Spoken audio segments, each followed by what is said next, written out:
जो पहला हमारा सवाल है कि आपको आईएएस के तैयारी के लिए इंस्पिरेशन कहाँ से मिली? मतलब आपने कहाँ से सोचा कि नहीं मुझे आईएएस की तरफ ही बढ़ना है?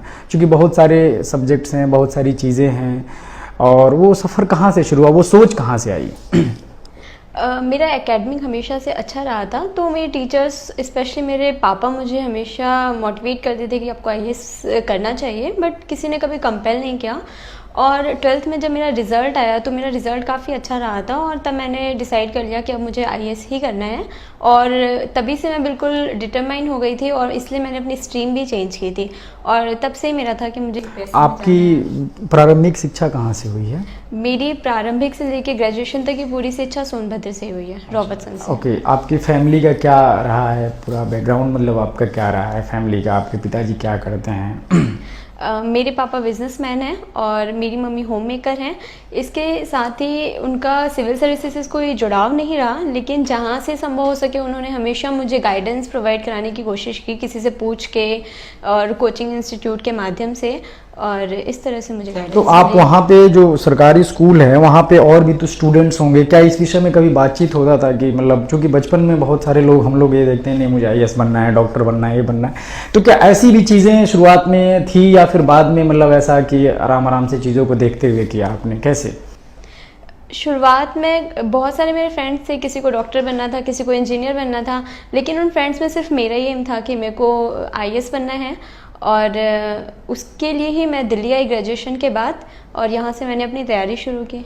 अच्छा, आपसे जैसे आईएएस के इंटरव्यू के दौरान भी एक सवाल पूछा जाता है क्यों बनना है आपको, तो मतलब ये सवाल बड़ा दिलचस्प हो जाता है। बहुत सारे चीज़ों पे ये सब बहुत मैकेनिकल जवाब लोग रखते हैं। आपको क्या लगता है कि ये चीज़ें क्यों आई? मतलब अब भी अगर आप क्वालिफाई कर चुके हो, भविष्य में शायद इसके बेहतरी के लिए चाहे और रैंक लाने के लिए आप तीसरा अटेम्प्ट भी दो शायद, लेकिन क्यों लगता है कि क्यों बनना ज़रूरी था और क्यों बने आप? क्या बनना, क्यों बनना है आप?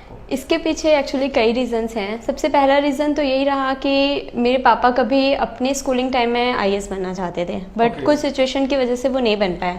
तो मेरे को था कि मैं खुद बन के उनको खुश करना चाहती हूँ, ये मेरा एक प्राइमरी रीज़न था, मैं कह सकती हूँ। लेकिन जब मैंने प्रिपरेशन स्टार्ट की तब मुझे इसके बारे में पता चला कि कितना स्कोप है, हम कितना काम कर सकते हैं। तो मुझे लगता है कि यही एक ऐसी जॉब है जहाँ पे एक वाइडर रेंज में हम एक अथॉरिटी के साथ बहुत अच्छा काम कर सकते हैं।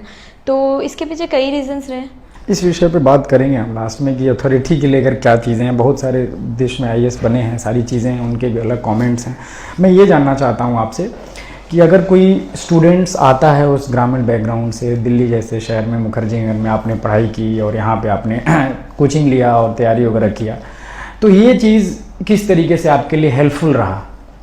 मतलब आपको कोचिंग संस्थान की ज़रूरत पड़ी हो, अगर पड़ी है तो क्यों पड़ी है? क्योंकि पहले भी ऐसी रही कि जब कोचिंग संस्थान नहीं थे लोग आईएएस करते थे, अब इस चीज़ की बहुत ज़्यादा रिक्वायरमेंट हो गई है, क्यों हो गई है? कोचिंग इंस्टीट्यूट का मेरा मानना है कि सिचुएशन पे डिपेंड करता है। जैसे कि जो मेरी सिचुएशन है कि मैं एक बिजनेस बैकग्राउंड से बिलोंग करती हूँ, तो इस फील्ड के लिए मेरे को गाइडेंस नहीं अवेलेबल थी, जिसके लिए मुझे कोचिंग इंस्टीट्यूट की ज़रूरत पड़ी। लेकिन अगर कुछ स्टूडेंट ऐसे हैं जिनके सीनियर्स या फ्रेंड्स से उन्हें अच्छी गाइडेंस मिल रही है, तो बिना कोचिंग इंस्टीट्यूट से भी वो ईजिली क्लियर कर सकते हैं। ये हिंदी का एक डिबेट अभी है कि हिंदी के बहुत सारे कम, चूँकि इस बार 40 स्टूडेंट्स हैं जो मैक्सिमम मतलब कर पाए हैं हिंदी से क्वालिफिकेशन, तो ये कॉन्फ्लिक्ट जो है कहाँ पहुँच रहा है? मतलब कॉन्फ्लिक्ट नहीं, एक हिंदी के जो भाषा को लेकर एक मतलब द्वंद्व पैदा हो गया है कि इंग्लिश से करें हिंदी से, चूँकि रिजल्ट इंग्लिश में आ रहा है तो लोग जो हिंदी वाले भी अगर थॉट के हैं वो भी इंग्लिश में जाना चाहते हैं। तो ये चीज़ कितना मतलब डिफ़िकल्ट है स्टूडेंट्स के लिए? आपने हिंदी से किया है तो ये चीज़ बताएंगे, अगर वैसा कोई स्टूडेंट्स हैं तो हिंदी से भी कम्पीट कर सकता है, ऐसी कोई चैलेंज की स्थिति नहीं है? हिंदी मीडियम और इंग्लिश मीडियम में मुझे लगता है कि यूपीएस से ऐसा कोई बायस नहीं है। अगर हम रेशियो देखें तो जो बच्चे प्रीलिम्स क्वालिफाई करते हैं वहीं पे बिल्कुल कम हो जाता है हिंदी मीडियम का रेशियो, और प्रीलिम्स की कॉपी तो कंप्यूटराइज चेक होती है। तो इससे ये प्रूव हो सकता है कि हिंदी मीडियम इंग्लिश मीडियम का कोई बायस नहीं है, कमी हम में है जो हम प्रिपरेशन करते हैं, जिस तरीके से पढ़ते हैं। तो मेरा मानना है कि जो प्रीलिम्स के पहले प्रिपरेशन होती है वहीं पे सुधार करने की ज़रूरत है, और हिंदी मीडियम में भी बल्क ऑफ मटेरियल अवेलेबल है। इसके साथ ही कुछ इंग्लिश मीडियम के भी मटेरियल हैं जो काफ़ी अच्छे हैं, तो हमें कोशिश करनी चाहिए कि थोड़ी बहुत हम उनसे भी हेल्प लें, और ऑल ओवर अगर स्ट्रेटजी बना के और अच्छे से प्लानिंग करके स्टडी की जाए तो निकलता है प्रीलिम्स, मेंस, इंटरव्यू सब कुछ अच्छा हो सकता है। मीडियम कोई बैरियर नहीं है। मतलब बहुत सारे आईएएस की इंटरव्यूज़ होते रहे हैं जो उनके एग्ज़ाम होने के बाद। हम ये चीज़ आपसे समझना चाहते हैं कि अगर कोई बच्चा है एकदम बिल्कुल गांव के उस बैकग्राउंड से आता है जिसके पास कोचिंग संस्थानों में पढ़ने के पैसे नहीं हैं, संसाधन नहीं है, क्या उस गांव में रह के, क्या उस जगह पे रह के आईएएस की चीज़ों को पा सकता है, क्रैक कर सकता है? क्या आपको लगता है? अगर एक इच्छा शक्ति हो, एक विल पावर हो कि कुछ करना है, तो फिर चैलेंजेस इजीली क्रॉस किए जा सकते हैं। अगर गांव की पृष्ठभूमि है तो लेकिन वहाँ भी हम यूट्यूब के माध्यम से देख सकते हैं, काफ़ी वीडियोस हैं जिनमें गाइडेंस मिल रही है कि कैसे प्रिपरेशन करना है, और कुरियर के माध्यम से भी बहुत सारी बुक्स आ रही हैं, तो वहाँ पे भी रह के प्रिपरेशन की जा सकती है, लेकिन एक विल पावर होनी चाहिए। मतलब आप ये बताएं कि जो अभी आप विल पावर की बात कर रही हैं, बहुत सारे इकोनॉमिकल बैकग्राउंड के स्टूडेंट्स हैं जो कि मतलब ऐसे उदाहरण आते हैं कि रिक्शे चालक जो है उनके बेटे ने आईएएस किया है, और तमाम तरह के उदाहरण हैं, और ठीक है, अच्छा किया। क्या ये एक सही में परिदृश्य ऐसा ही होता है कि जो दोनों का मेहनत है, उसके उस बैकग्राउंड पे बैठा हुआ जो स्टूडेंट्स है और यहाँ पे बैठा हुआ स्टूडेंट्स है, दोनों की जो मेहनत है, क्या उसमें डिफरेंस है क्या कोई, या फिर दोनों एक ही मेहनत के, वहाँ से भी वही सेम मेहनत कर रहा है, यहाँ से भी सेम वही मेहनत कर रहा है? अगर कोई गाँव में रह के, वहाँ की पृष्ठभूमि में रह के प्रिपरेशन कर रहा है, तो निश्चित तौर पे वो ज़्यादा मेहनत कर रहा है, और जिसको ज़्यादा फैसिलिटीज़ मिल रही हैं, स्कोप मिल रहा है, उसके लिए ये मंजिल और आसान हो जाती है। लेकिन बात है सफल और असफल होने की, तो सफल दोनों हो सकते हैं। बस ये है कि अगर किसी के पास थोड़े चैलेंजेस हैं तो उनको क्रॉस करने के लिए थोड़ी सी मेहनत और करनी पड़ेगी, बट सफलता नहीं मिलेगी, इसमें कोई संदेह नहीं। आपने हिस्ट्री सब्जेक्ट लिया, क्यों? क्योंकि जब मैंने जीएस की प्रिपरेशन की तो मुझे लगा कि मुझे हिस्ट्री में इंटरेस्ट है, और जिस सब्जेक्ट में इंटरेस्ट होता है वहाँ अच्छा इंटरेस्ट कैसे बिल्डअप होता है किसी सब्जेक्ट में? अगर कोई ये सवाल आपसे समझना चाहे तो कैसे चेक करे कि मुझे इंटरेस्ट है इस सब्जेक्ट में? नहीं, इसमें ये है कि जब और सब्जेक्ट्स, बहुत सारे सब्जेक्ट्स हों, तो सबसे पहले कौन सा सब्जेक्ट्स पढ़ने का मन करता है, तो जिसमें जिस सब्जेक्ट में हमारा इंटरेस्ट। कुछ लोग होते हैं कि चलिए मन तो पड़ता है हिंदी करने का, लेकिन नंबर आते हैं केमिस्ट्री में अधिक, तो कैसे वहाँ पे वो कैसे तय करेगा? इसमें यही है कि जिस सब्जेक्ट को पढ़ने का मन करे और जिसमें हमारा जो आंसर है उसको हम ढंग से लिख पाएं, अच्छे लिख पाएं और अच्छे नंबर आए, वही इंटरेस्ट है। मतलब उन दोनों को मर्ज करना पड़ेगा, ऐसा नहीं है कि मतलब आपको केवल आपको नॉवल पढ़ना। और ऐसा देखा भी जाता है कि जिस चीज में हम इंटरेस्ट के साथ पढ़ते हैं वहाँ नंबर भी अच्छे हैं। अच्छा, मतलब ऐसा है कि हाँ इंटरेस्ट। आप ये बताएं कि हिस्ट्री के पढ़ने के दौरान आपको बहुत सारे, एक पुराना मतलब मैंने भी देखा है, बहुत सारे स्टूडेंट्स से हिस्ट्री लेकर ही पढ़ते हैं, तो ऐसा कुछ ढर्रा तो नहीं है कि नहीं हिस्ट्री के स्टूडेंट्स ज़्यादा सक्सेस होते हैं इसलिए आपने हिस्ट्री लिया? ऐसा कुछ नहीं है कि और उसमें बहुत ज़्यादा लोग सक्सेस हो रखे हैं तो ये चीज़ आपके लिए हेल्पफुल है, ऐसा कुछ है क्या? नहीं, मेरे को लगता है कि ऐसा नहीं है कि किसी एक सब्जेक्ट पर्टिकुलर से ही आप सेलेक्ट हो सकते हैं। हर सब्जेक्ट से लोग सेलेक्ट होते हैं, अच्छे मार्क्स भी लेके आते हैं, तो मैटर करता है। सब्जेक्ट तो सारे होते हैं, मैक्सिमम जो है इसमें होता है। तो एक ये है कि हिस्ट्री जीएस फर्स्ट पेपर में 50% सिलेबस कवर करती है। अच्छा। तो अगर हम हिस्ट्री लेते हैं तो GS first paper easily prepare हो जाता है। मतलब जब मैं मेंस प्रिपेयर कर रही थी तो मैं जीएस फर्स्ट पेपर के लिए बिल्कुल ऐसा सेफ थी कि मैं अगर ज्योग्राफी और सोसाइटी थोड़ा पढ़ लेती हूँ तो जीएस फर्स्ट हो जाएगा। तो ये टेक्निकली मतलब इस चीज़ टेक्निकली ये थोड़ा हेल्पफुल होता है। अच्छा, हाँ। तो ये समझने की बात है।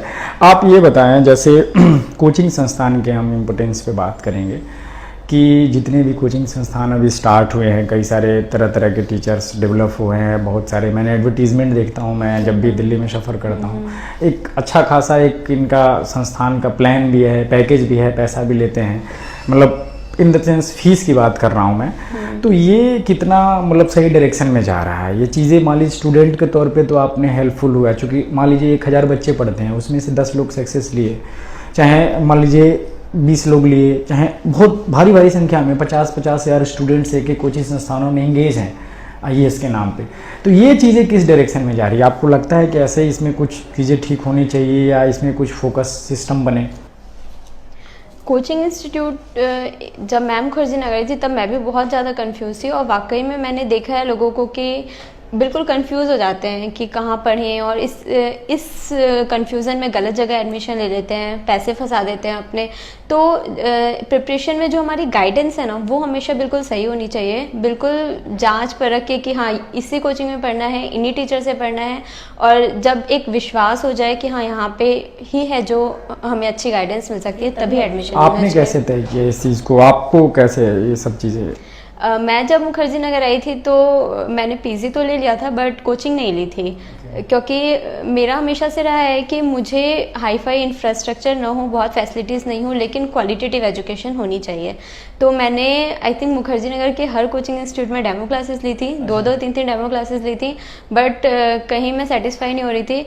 इवन मेरे घर से मेरे पापा ने बोला कि लगता है कि कोचिंग ले ही नहीं पाएगी, एडमिशन ही नहीं ले पाएगी। बट फिर इंस्टेंट मैं यहाँ निर्माण IAS आई और मैंने 2-3 क्लास ली थी कमलदेव सर की, और तभी से मैंने तुरंत ही डिसाइड कर लिया था कि मुझे यहीं पे एडमिशन लेना है, क्योंकि मैंने देखा था कि सर बहुत सारे स्टूडेंट्स को पर्सनली बैठ के समझा रहे थे कि ऐसे करना चाहिए, ये आंसर ऐसे नहीं लिखना चाहिए। और जगह पे मैंने देखा था कि बस टीचर हैं, प्रोजेक्टर पे पढ़ा रहे हैं और चले गए और स्टूडेंट इस गेट से निकल गए, तो मुझे ऐसा नहीं चाहिए था। आपने जैसे बोला कि यूट्यूब के माध्यम से भी बहुत सारे स्टूडेंट्स पढ़ रहे हैं, बहुत सारे लेक्चर्स हैं, बहुत सारे मैं भी देखता हूँ, बहुत सारे मतलब इंस्टीट्यूशंस हैं जो अपना काफ़ी अच्छे, उनका पॉपुलर बेस है पूरा यूट्यूब पे, आप अनअकैडमी वगैरह भी हैं बहुत सारे। तो वहाँ से सही में चीज़ें, मटेरियल जो है हेल्पफुल है कि आपको यहाँ पे क्लास करनी ही पड़ती हैं, यहाँ पे इंटरेक्शन जो है फेस टू फेस होना ही पड़ता है टीचर से, अगर ऐसा है कुछ? जो ये YouTube चैनल्स हैं, इसमें मैं एक बात कहना चाहूँगी कि यहाँ पे भी बहुत सारे चैनल्स हैं और ये टाइम टेकिंग भी होता है। तो यहाँ पे भी एक सेलेक्ट कर लेना चाहिए कि हमें यही वाला चैनल देखना है और लिमिटेड टाइम के लिए देखना है, और जो हमारी नीड है उसके अकॉर्डिंग ही YouTube यूज़ करना है। ऐसा नहीं होना चाहिए कि बस YouTube पे वीडियोस आ रहे हैं तो हम रैंडम देखते जा रहे हैं, उसका बहुत ही वाइजली यूज़ करना चाहिए। और दूसरी रही बात कोचिंग इंस्टीट्यूट की, तो इसमें ये है कि YouTube में देखने के बाद अगर हम आंसर राइटिंग करते हैं तो हमारी कोई चेक कर दे आंसर राइट, इसके लिए हम किसी टीचर से हेल्प ले लें या फिर टेस्ट सीरीज ज्वाइन कर लें, इस तरीके से हेल्प मिल सकती है। अभी पिछले कई सारे आपने इंसिडेंट देखे हैं IAS के, जो देश में स्थिति है, मतलब चाहे जो भी ब्यूरोक्रेट्स हैं, उसमें भी कहीं क्या आपको लगता है कि इस डायरेक्शन में बहुत सारी चीज़ें करने के लिए बची हैं, जो भी इंस्पिरेशन है, चाहे चीज़ें, आपको लगता है ऐसा? सिविल सर्विसेज, हाँ, मतलब जो IAS बन जाते हैं लोग आफ्टर ट्रेनिंग, जब ग्राउंड पे जाते हैं, मैं उस दौरान की बातें कर रहा हूँ कि चूंकि कहीं ना कहीं ब्यूरोक्रेट्स या तो पॉलिटिकल उसमें कॉन्फ्लिक्ट में उलझे रहते हैं, उनको कंट्रोल किया जाता है। तो क्या आज भी वो चीज़ें आप करना चाहें, चीज़ें, चूँकि इंटरव्यूज़ में और ऐसी बातें बहुत सारी चर्चा में रहती है कि लोग बड़ी बड़ी बातें करते हैं इंटरव्यूज़ में, तमाम चीज़ें, बाकी ग्राउंड पे जाने के बाद स्थिति बदल जाती है। तो उस चीज़ का अंदर से, आपके अंदर से कुछ ऐसा है क्या कि अगर आप ज्वाइन कर रहे हो, फील्ड में जा रहे हो, शायद आप अगर मान लीजिए ट्रेनिंग वगैरह के बाद, तो वो चीज़ें आपके अंदर सोच रहे हो क्या कि इस तरीके की चीज़ें होंगे तो कैसे करेंगे, क्या करेंगे?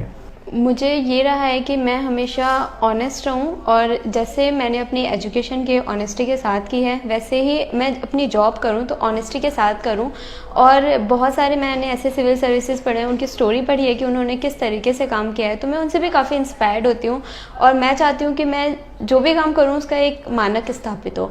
और रही बात कि ग्राउंड लेवल पे जाके बदल देने की, तो ये पर्सन टू पर्सन डिपेंड करता है कि आपकी सोच कैसी है। कुछ लोगों की विल पावर उतनी स्ट्रांग नहीं होती है कि मतलब जो सिचुएशंस होती है उन्हें इफेक्ट कर सकती है, तो ये डिपेंड करता है कि व्यक्ति कैसा है। मतलब ये ऐसा, मतलब ये होता है कि सिचुएशंस जो है परिस्थितियों के अनुसार बदलती हैं, तो विल पावर कहीं ना कहीं सरकमस्टांसेस से कनेक्ट हो जाए, ऐसा भी सिचुएशंस आ जाता है। जैसे अभी हम दुर्गा शक्ति नागपाल का उदाहरण लें, अशोक खेमका हैं, तो ऐसे लोग हैं जो जेन्युइनली काम कर रहे हैं, लेकिन आप पॉलिटिकल दबाव इतना ज़्यादा हो जाता है तो वो सब चीज़ें बहुत ज़्यादा फ्रस्ट्रेट करती हैं कि आपने इतना मेहनत किया, आपने पढ़ाई की, सारी चीज़ें करने के बाद वो चीज़ें जो आप चीज़ें नहीं कर पा रहे हो। तो इसमें ये है कि कुछ रिफॉर्म्स की भी ज़रूरत है कि जो भी ब्यूरोक्रेट्स काम कर रहे हैं उन पे पॉलिटिकल प्रेशर इतना नहीं पड़े, वो इंडिपेंडेंट होकर काम कर सकें। और दूसरा ये भी है, ब्यूरोक्रेट्स को भी अपनी विल पावर बहुत स्ट्रांग रखनी चाहिए कि कितने भी प्रेशर आए, कुछ भी आए, लेकिन जो उनकी मर्जी है और जो उनका एटीट्यूड है वो हमेशा उन्हें बनाए रखें। आप दोनों तरफ से रिफॉर्म। आप एज ए गर्ल्स जो हैं, आप इस चीज़ को कितना, इस चीज़ को समझती हैं कि IAS को लेकर जो है एक परसेप्शन होता है कि नहीं, जो है एक लड़की जब वो चीज़ें करती है गांव से आके उठ के, तो वो बड़ा एक थोड़ा सा रोचक उदाहरण बन गया है आज के टाइम पे। मतलब ये तो अच्छी चीज़ है सारी चीज़ें। इस चीज़ को कभी आपको फेस हुआ क्या, इस तरह के गर्ल्स होने के चलते कोई कमेंट, कोई चीज़ें, चाहे मेहनत कर रहे हो आपने काफ़ी कम उम्र में जो है इस चीज़ को 22, बता दें आपको कि 22 सालों में ही आपने मतलब सेकंड अटेम्प्ट में आपने अचीव किया है, तो ये तो बहुत अच्छी चीज़ है। तो इस चीज़ का फेस करना पड़ा क्या आपको कभी, बीइंग अ गर्ल, कोई कमेंट, कोई चीज़ें ऐसा? मुझे ऐसा स्टार्टिंग फेज़ में फ़ेस करना पड़ा था जब दिल्ली भेजने की बात थी, क्योंकि मैं रॉबर्ट्सन से बिलोंग करती हूँ। वहाँ पे कोई भी फैसिलिटीज़ नहीं थी हायर एजुकेशन के लिए, कोई गाइडेंस नहीं थी, और उस वक्त यूट्यूब भी इतना पॉपुलर नहीं था, इतने वीडियोस नहीं थे। तो मेरे पेरेंट्स बहुत डर रहे थे दिल्ली भेजने के लिए। तो वहाँ पे मुझे बहुत एफ़र्ट करना पड़ा, उन्हें काफ़ी मनाना पड़ा। लेकिन यहाँ आने के बाद एज अ गर्ल मुझे कोई प्रॉब्लम नहीं हुई, क्योंकि मेरे पेरेंट्स, मेरी फैमिली ने मुझे बहुत सपोर्ट किया है। आपके भाई भी हैं? हाँ, मेरा एक छोटा भाई है, उसने भी बहुत सपोर्ट किया है। और यहाँ पे फॉर्चुनेटली मुझे इतने अच्छे टीचर्स मिल गए जिन्होंने मुझे हमेशा सपोर्ट किया। तो एज अ गर्ल यहाँ आने के बाद मुझे बहुत प्रॉब्लम फेस नहीं करनी पड़ी, लेकिन मैंने अपने फ्रेंड्स को देखा है, उन्हें काफ़ी प्रॉब्लम फेस करनी पड़ती है, क्योंकि घर से एक उनका प्रेशर रहता है कि जल्दी सिलेक्शन लो और वापस आओ, बहुत साल नहीं रखना है, इस टाइप का।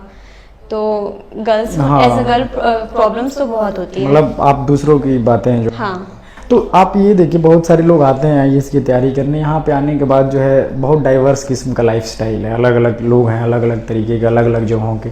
उन लोगों को देखते हैं कि मतलब वो बदल जाता है, मकसद नहीं कुछ और, मैंने अपने लिए कुछ और करियर ढूंढ लिया, कुछ और प्लान किया। तो ऐसा कभी आया क्या टाइम कि मतलब नहीं मैं आईएएस नहीं करूँगी, मैं थोड़ा सा और कुछ टीचिंग लाइन में चली जाऊँ, या कोई और प्रोफेशन है?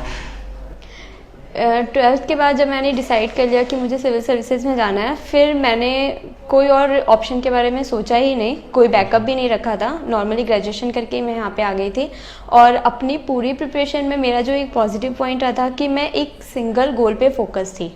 और इस एज में सक्सेस का यही एक मतलब पॉइंट है कि मैं फोकस्ड रही। आप रियली बिलीव करते हैं कि सेकंड प्लान नहीं रखना चाहिए?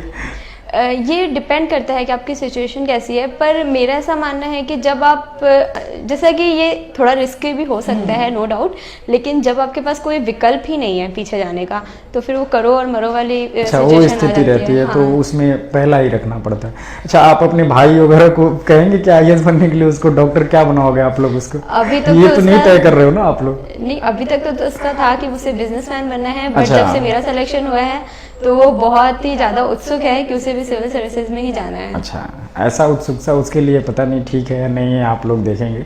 मेरा ये कंसिडरेशन है, कुछ स्टूडेंट्स हैं उनका ये समझने को लेकर ये सवाल था कि हर आईएएस बोलता है जो तैयारी करके जो निकाल लेते हैं कि 18 घंटे मैंने पढ़ाई की, 16 घंटे मैंने पढ़ाई की, रात दिन जगह।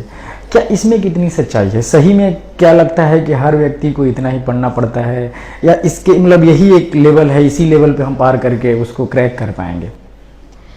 18 घंटे पढ़ाई मुझे लगता है एक रोबोट ही कर सकता है, नॉर्मल इंसान तो नहीं कर सकता है। मैं भी नहीं करती थी, नॉर्मली 10 से 12 घंटे पढ़ाई करती थी, लेकिन जो भी पढ़ाई कर रहे हैं वो बहुत ही स्ट्रेटेजी के साथ कर रहे हैं, और एक कॉन्टिन्यूटी होनी चाहिए, एक डिसिप्लिन होना चाहिए। ऐसा नहीं कि मतलब 2 महीने पढ़ लिया और 2 महीने छुट्टी बिता ली, इस तरह के नहीं होना चाहिए। कॉन्टिन्यूअस कितने, 2 साल, 1.5 साल?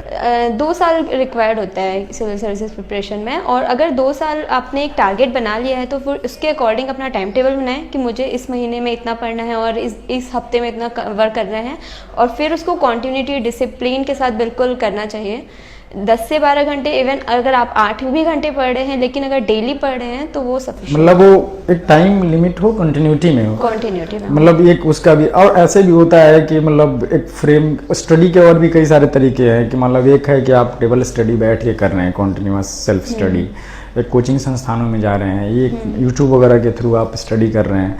तो ये सब चीज़ें क्या है, स्ट्रक्चर में करने में कितना दिक्कत होता है? बहुत सारे लोग अपना रूटीन बना लेते हैं कि 12 घंटे का मेरा ये शेड्यूल है, पूरे दिन का टंग जाता है कमरे में, लेकिन वो बाद में चीज़ें अलग डायरेक्शन में फॉलो होती हैं। ऐसा चीज़ें देखने को मिली आपके साथ कि आप रूटीन की बात कर रहे हैं, तो उसमें मैं पूछ रहा हूँ। मैं अपना टाइम टेबल बना लेती थी कि मुझे इस हफ्ते में इतना अपना सिलेबस कवर करना है, लर्न करना है, रिवाइज करना है, जो भी, और उसके अकॉर्डिंग मैं टाइम टेबल बनाती थी अपने दिन का कि मुझे अगर कोई यूट्यूब चैनल देखना है या फिर क्लास करनी है, टेस्ट देना है, जो भी है, वो फिर मैं कॉन्टिन्यूटी ही फॉलो करती थी, कंटिन्यू, उसमें फिर मैं कोई भी कॉम्प्रोमाइज़ नहीं करती थी। आपसे एक सवाल अभी सेकंड लास्ट सवाल आपसे ये है कि आप आईएएस के इंटरव्यू के दौरान आपको सबसे रोचक सवाल क्या लगा? मतलब जिस पे लगा कि नहीं मुझे इस पे सबसे शानदार जवाब आता है, जितने भी सवाल होते होंगे, क्योंकि उस सवालों के बारे में बहुत सारे पहले तो चुटकुले चलते थे गांव में कि ऐसा सवाल पूछ दिया गया आईएएस में कि ऐसा पता नहीं क्या क्या, मतलब जब हम लोग छोटे थे तो ऐसा सही में होता है स्थिति? मुझसे ऐसा कुछ नहीं पूछा गया जो कि बहुत ही रोचक हो, बहुत ही चुटकुले जैसा हो। उन्होंने मुझे अप्लाई पहले तो चुटकुले नहीं, ह्यूमरस उसको बोलते हैं एक तरीके से, कि उसमें बहुत ज़्यादा प्रेजेंस ऑफ माइंड की बात कही जाती है, वो लगाना पड़ता है, ऐसा कुछ? नहीं, मुझसे इस तरह के क्वेश्चंस नहीं पूछे गए। पहले मुझसे टेक्निकल क्वेश्चंस पूछे गए जो मुझे नहीं आते थे, तो मैंने ज़्यादातर में सॉरी सर कहा था। इसके बाद मुझे अप्लाइड क्वेश्चंस पूछे गए कि आप वुमेंस के लिए क्या करेंगी, आप सोनभद्र के लिए क्या करेंगी, और अच्छा इस तरह से। ठीक तो है। फिर उनके मैंने तो हम भी आपसे सवाल पूछते हैं कि आप वुमेन के लिए और सोनभद्र के लिए क्या करेंगे? वो सोनभद्र के लिए तो जो वहाँ की सिचुएशन है, जैसा मैंने मैं देखा गया हूँ सोनभद्र एक बार। अच्छा। वहाँ पे रेणु सागर, रेणुकूट उसी रेंज में आता है। हम्म।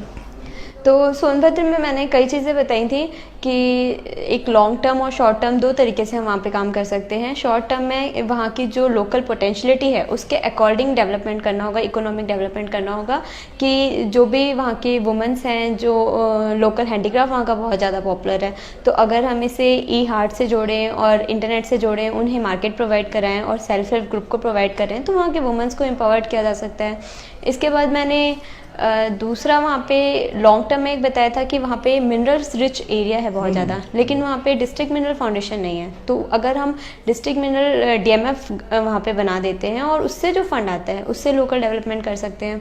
और मैंने एक वहाँ पे टूरिज़्म से रिलेटेड बताया था कि पोटेंशियलिटी बहुत है और पास में ही बनारस है, तो जो टूरिज़्म आता है सोनभद्र में रुके बिना बनारस चला जाता है, तो अगर वहाँ पे हम लोकल रूप से डेवलप करें और एक क्वाड कनेक्ट कर दे बनारस और कर दे, सोनभद्र हाँ को। जी, तो फिर वो डेवलप। महिलाओं के लिए आपने क्या बोला था? सर, महिलाओं के लिए मैंने ये कहा था कि जो गवर्नमेंट की स्कीम्स हैं उन्हें बहुत अच्छी तरीके से मैं इम्प्लीमेंट करूँगी। इसके साथ ही एक दूसरा जो बहुत बड़ा मेरे को फ़र्क दिखता है माइंडसेट पे, कि एजुकेशन के प्रति ये नहीं है कि महिलाओं को पढ़ाना चाहिए। उनका ये मानना है कुछ लोगों का कि महिलाओं के लिए इतनी ही एजुकेशन, 10-12 तक की एजुकेशन सफिशिएंट है। तो इस तरह से जो माइंडसेट है इसे चेंज करने की ज़रूरत है। कि ये माइंडसेट का सामना आपके साथ कभी हुआ क्या? गर्ल्स को कम पढ़ना चाहिए, ये माइंडसेट बिल्कुल नहीं था मेरे फैमिली का। मेरी फैमिली में हमेशा बियॉन्ड फैमिली, सोसाइटी, रिलेशंस के लोग होते हैं। मेरी फैमिली के बाहर मैंने देखा है सोसाइटी में कि गर्ल्स को नहीं पढ़ाना चाहते हैं। उनका मानना है कि बस गर्ल्स के लिए 12th या बहुत होगा ग्रेजुएशन तक की एजुकेशन सफिशिएंट है, फिर तो उन्हें शादी करनी है तो क्या करना है आगे पढ़ के। हाँ, लेकिन फॉर्चुनेटली मेरे पेरेंट्स का और मेरी फैमिली का हमेशा था कि नहीं, पढ़ाना है, गर्ल्स को इंडिपेंडेंट बनाना है, सेल्फ डिपेंड बनाना है। आगे बहुत सारी चीज़ें देखने को, एक बड़ा रोचक सवाल है कि बहुत सारे भविष्य में जितने भी मतलब आईएएस होते हैं उसमें मैक्सिमम लोग कहीं ना कहीं पॉलिटिकल अटैचमेंट में चले जाते हैं आफ्टर रिटायरमेंट, या फिर कहीं बीच में ही किसी न किसी से एसोसिएशंस होती हैं डायरेक्टली इनडायरेक्टली। तो ऐसी इंटेंशन कहाँ तक ठीक होती है, और ये इंटेंशन क्या शुरुआत से ही लोगों की ऐसी रहती है कि एट द एंड ऐसा फील होता है कि नहीं साला, मतलब पूरा फाइनल जो अथॉरिटी है वो तो उनके पास है, पॉलिटिकल लीडर्स के पास। तो क्या इसी वजह से ऐसा होता है, या आपके दिमाग में भी ऐसा कुछ है? नहीं, मेरे दिमाग में ऐसा कुछ नहीं है, और जिनके दिमाग में आता है पता नहीं क्यों आता है, वो पर्सन टू पर्सन ही है, इंडिविजुअल पे डिपेंड करता है कि क्या करना चाहिए। मतलब उस रास्ते में सफ़र करते समय ऐसा लग गया कि नहीं अब तो पॉलिटिक्स ही हमारे लिए फाइनल रास्ता है, तो बदल लेते होंगे।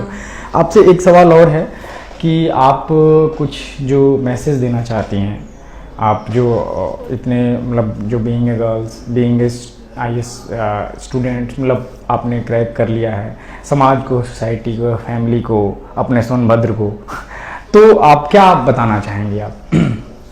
सोनभद्र में मैं अभी पहली लड़की हूँ जो सिविल सर्विसेज क्रैक किया है, तो मैं कहना चाहती हूँ कि मेरी रिक्वेस्ट है बल्कि कि हर लड़की अगर पढ़ना चाहती है तो उसे पढ़ाना चाहिए।